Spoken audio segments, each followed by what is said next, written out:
Olá, eu sou a professora Estela Rocha, eu tenho um assunto aqui para falar com vocês hoje.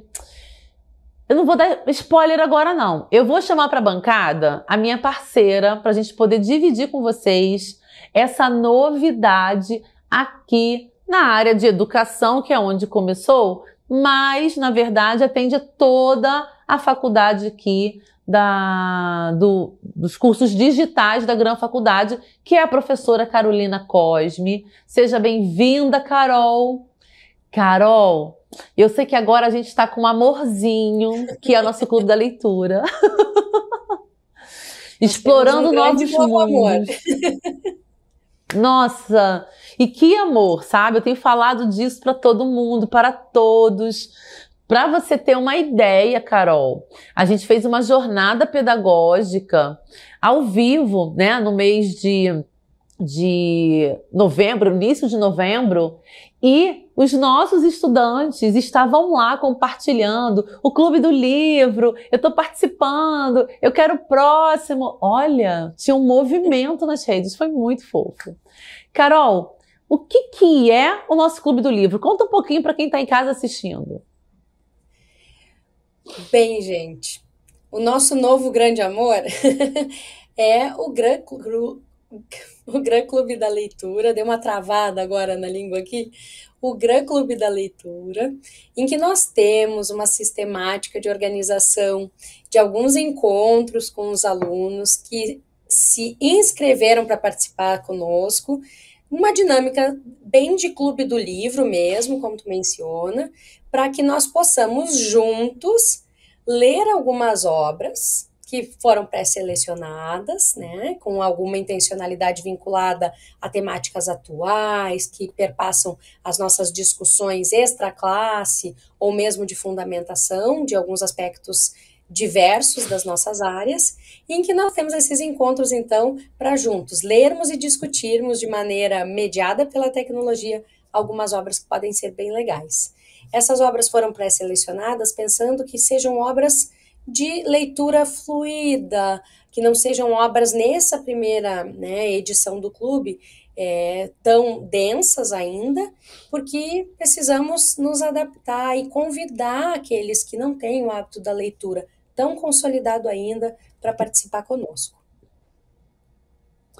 Carol, na primeira apresentação, né, a gente já fez alguns encontros, e na primeira apresentação, nem eu nem você tínhamos previsto, por exemplo, criar um grupo no WhatsApp para contato. E aí, durante a apresentação, uma estudante falou assim: se eu tiver dúvidas, como que eu vou entrar em contato? E a gente, naquele momento, não tinha previsto, porque a gente tinha muitos inscritos, né? E a gente ficou um tanto preocupada, porque criar um grupo no WhatsApp com estudantes significa fazer o gerenciamento deles. E naquele momento eu já falei que eu não tinha condições de fazer esse gerenciamento, que eu precisava que esse grupo no WhatsApp fosse autogerenciável por eles. E aí, eu criei o grupo, você entrou um pouquinho depois, e eu lembro que a primeira coisa que a gente conversou, logo na sequência, é isso que eu quero que você fale aqui um pouquinho para os nossos colegas, quais foram as suas impressões, né, iniciais daquele grupo que você viu quando você entrou. Já devia ter, mais, sei lá, 80, 90 mensagens. Tinha bastante mensagens. Eu levei algumas horas para entrar e já entrei assim, na curva com todo mundo levando junto. Acho que uma das principais características é justamente esse autogerenciamento, sabe? Essa autonomia. Claro que a autonomia ela é sempre fomentada e acho isso importante destacar. Quando eles questionaram sobre a criação do grupo, tu destacou para eles, olha, podemos ter, mas ele é um grupo de vocês. E acho que eles assumiram muito essa propriedade, sabe? De que o clube também é deles. E isso é um grande diferencial do nosso Gran Clube da Leitura. Porque os alunos estão conversando sobre o que está em andamento, eles cobram se precisa fazer alguma coisa, algum colega pergunta do prazo, já teve até puxão de orelha do colega, olha, não deixa para a última hora, é legal fazer antes, para ler com mais consistência. Então, eu acho que temos características bem importantes nesse processo. de autogerenciamento dos alunos e de lideranças locais, porque a gente começa a perceber também quem já lê há mais tempo ou já leu aquela obra numa outra vez, está relendo para fazer a proposta que a gente tem, vai puxando um pouco da discussão e amparando os colegas por ali. Uma outra questão, Carol, que foi muito bem falado, assim, no grupo do WhatsApp, que a gente pôde ver logo no nosso primeiro livro, né, quando a gente foi trabalhar lá o livro Vestido Azul da Sandra Aimone, que foi o uso do Padlet. E aí eu contei para você da minha experiência num outro clube, né, que a gente tinha o uso do Padlet, mas como que ele funcionava? A gente tinha até um dia antes do clube, né, do primeiro encontro, para a gente escolher um trecho, né, colocar, se posicionar nesse Padlet sobre essa postagem e dizer por que a gente tinha escolhido. Porque na era virtual, e aí você como professora vai concordar comigo, antes da pandemia, a gente ia para a sala de aula, dava aula, tinha às vezes tinham 3, 4 alunos muito, né, olhando lá, fazendo respostas corporais maravilhosas, mas a gente tinha tantos outros que você via que ele estava ali. A pandemia levou a gente para a sala virtual em que eles fecham a câmera e fecham o áudio e às vezes nem escrevem no chat. E eu tinha essa preocupação de fazer um clube, chegar no primeiro dia e não ter nada para a gente produzir. E aí quando eu falei do Padlet, você, nossa, que ótimo, vamos lá. E eu lembro, e aí estou trazendo um outro ponto, num dia que eu ainda não tinha entrado e você falou assim, você já viu como está o Padlet do primeiro livro? E aí conta, Carol, como foi materializar a contribuição dos nossos meninos e meninas? Olha, a primeira coisa que chamou a atenção foi que no que nós abrimos e disponibilizamos o link do Padlet, foi uma chuva de contribuições. E aquela é uma interface muito dinâmica, né? E que permite materiais de características diversas, como vídeo, postagens em texto, em imagem e tudo mais. E eles vêm utilizando, que eu acho que é sensacional, para mais do que aquela obra. Eles estão expandindo a obra e fazendo hipertextualidade, né, e intertextualidade também, da obra que eles estão lendo com outras obras musicais, vídeos e filmes que passam pela rotina deles. Então, nós tivemos muitas contribuições, acho que é importante destacar que nós tivemos minimamente 51 pessoas fazendo postagens, e aconteceu até de ter mais de uma postagem da mesma pessoa, então acho que isso é importante, assim, a gente tem uma quantidade, a gente tem várias dezenas, né, de postagens ali, e postagens que estão também vinculadas umas às outras. O pessoal curtiu, comentou as postagens dos colegas, e a gente propôs também o desafio de que essa interface, né, o Padlet, o mural daquele encontro, ele não seja estanque, ele não terminou no encontro em que nós fizemos a consolidação da discussão do grupo e tudo mais da obra. Ela continua ativa, e eles continuam indo lá, revisitando, comentando as postagens dos colegas. Quando nós viemos para mais encontros, né, nós temos novas postagens, novos murais e a manutenção desses movimentos, né, de publicação dentro desses murais. E é legal que eles fazem a interlocução entre o canal do WhatsApp que eles criaram e o Padlet, porque eles ficam avisando, olha, tá aqui o link, falta postar, pessoal, vamos lá postar, vamos comentar, falam sobre a densidade da obra que a gente está lendo naquele momento, fizeram interlocuções também muito interessantes entre obra que a gente estava lendo e, por exemplo, o tema da redação, né, o tema do texto dissertativo argumentativo que passou pela prova do Enem, e eles mesmos se deram conta de que havia uma obra que nós estávamos lendo que podia ser usada na argumentação. Olha que lindo, né? Eles fazerem todo esse movimento, essa interlocução e essa conexão da obra com o mundo real. E aí, Carol, eu queria te fazer uma pergunta, né? Qual é o grande aprendizado disso do clube? A gente sabe que vão ter outras sessões, né? A gente está caminhando aí. Mas quais são os aprendizados que você pode trazer agora para a gente compartilhar com os nossos colegas e fomentar outros clubes, que não precisam ser só os institucionais, né? Aqui vinculados a uma atividade de extensão, mas que o nosso estudante que está participando ou não, ele possa pensar assim, então eu vou fazer aqui no meu condomínio, eu vou fazer com os meus colegas de trabalho, eu vou fazer com o pessoal lá do futebol. Então, quais são os aprendizados aqui que ele pode levar para outro lugar? Primeira coisa é a questão do fomento à autonomia. Eu acho que isso é muito importante, sabe? E a clareza das regras.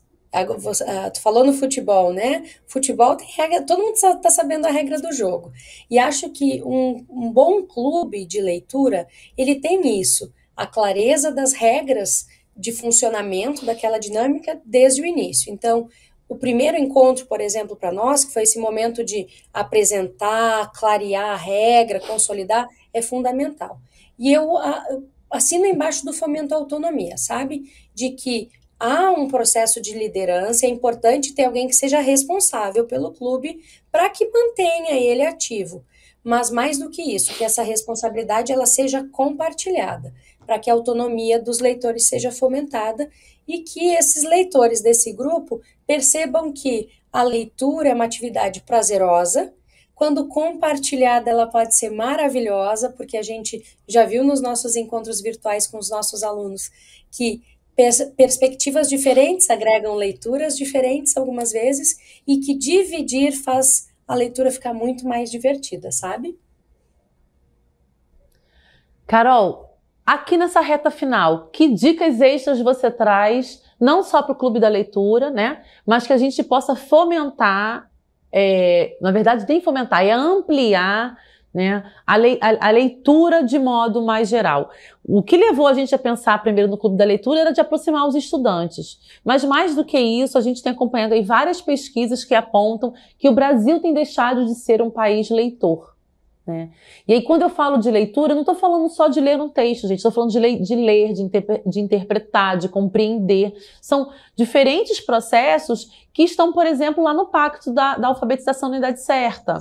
E que a gente está precisando recuperar o início da educação básica para que a gente tenha agora novamente adultos, né, que possam fazer análises críticas. Mas isso se passa pela leitura, não é só por ouvir, né, pequenos trechos, vídeos, que são coisas mais curtas, né, recortes de autores. Então, acho que você conseguiu me entender, assim, o que a gente pode fazer, né, para fomentar mais isso, Carol?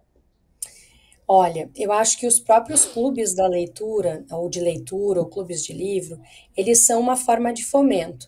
E acho que tem um aspecto muito importante na tua fala, Estela, que eu gostaria de resgatar com os nossos alunos, é de que a leitura, ela é uma atividade cognitiva importante.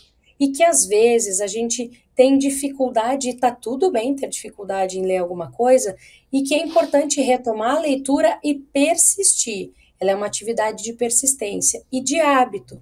Por quê? Porque a nossa atenção está ficando muito educada pelo que é instantâneo, curto, de minutos algumas vezes, né? Ou da leitura que é apenas de trechos, como tu comenta.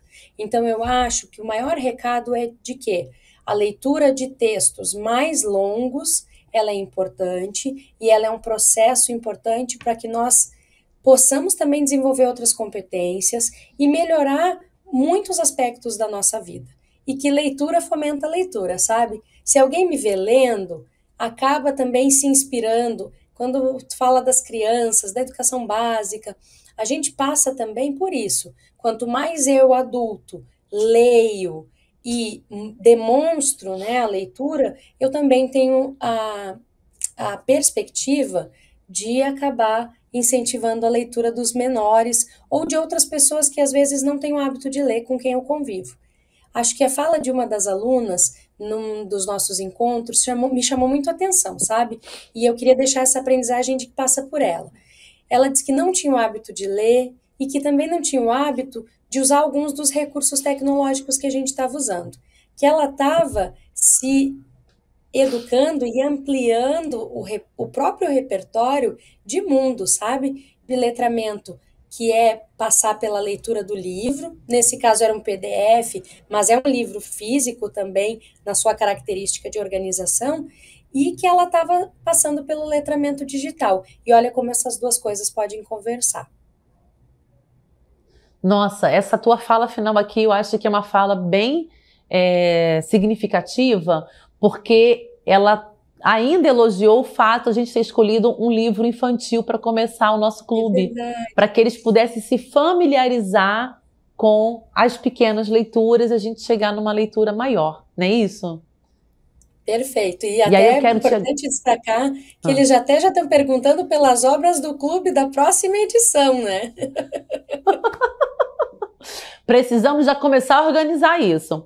Carol, eu quero te agradecer mais uma vez pela contribuição e te espero aqui mais uma vez para a gente apresentar a nossa próxima edição do Clube da Leitura. Um beijo, um abraço, abraço quentinho para você. Tchau, tchau, pessoal!